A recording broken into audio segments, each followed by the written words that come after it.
I know most of you remember Kathy Arnolds, the entertainment consultant Amber Heard called to testify about how the actress basically lost her breakthrough role in Aquaman and how Heard could have earned a lot more if Depp and Waldman hadn't made any defamatory statements against Heard. Well, Depp's team just called in their own expert, who savagely debunked each statement made by Arnolds during her direct examination.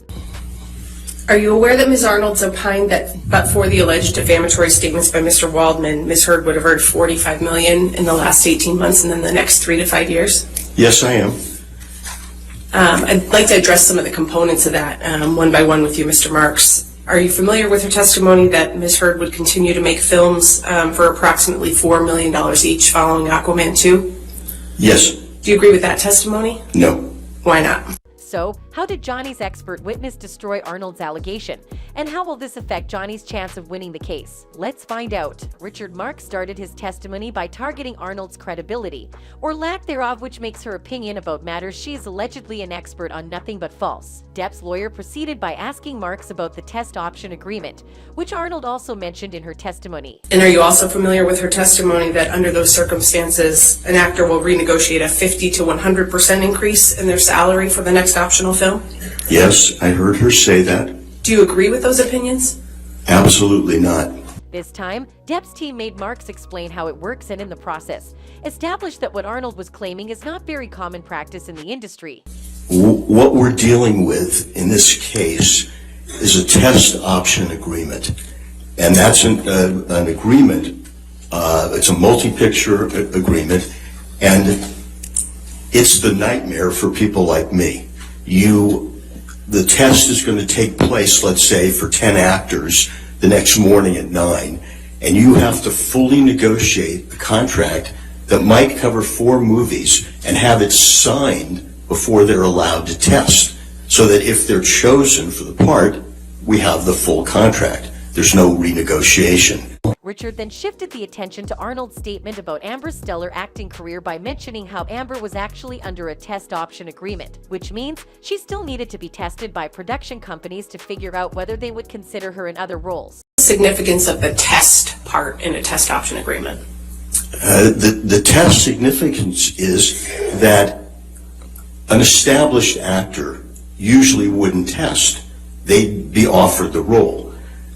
Ms. Heard was in a group of actors that needed to be tested to see if the studio wanted to hire them, and then if they hired them, they would be locked up for potentially 4 movies at very lucrative increases, because after Aquaman 1, she gets to $1 million, Aquaman 2, she gets to $2 million, and Aquaman 3,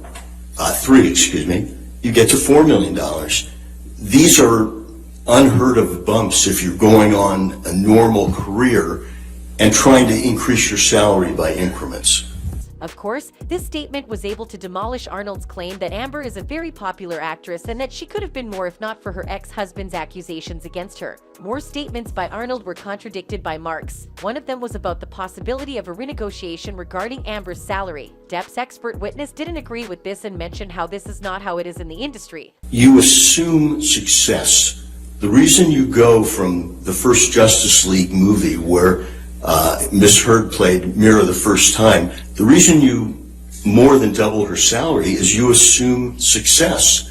So you've already built in the bonus that Ms. Arnold was referring to, a renegotiation, if you will, for the 3rd movie. Instead of doubling her salary, Ms. Arnold said it would only be fair to quadruple her salary.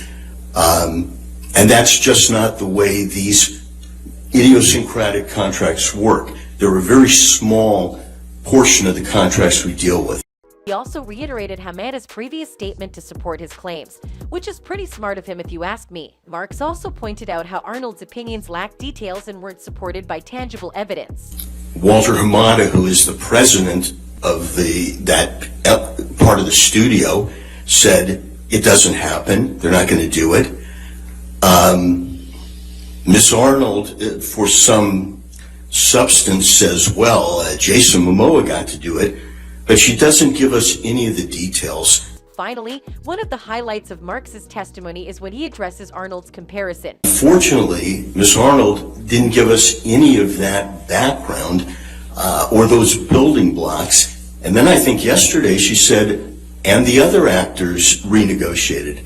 And again, we don't know their salary history. We don't know their contracts.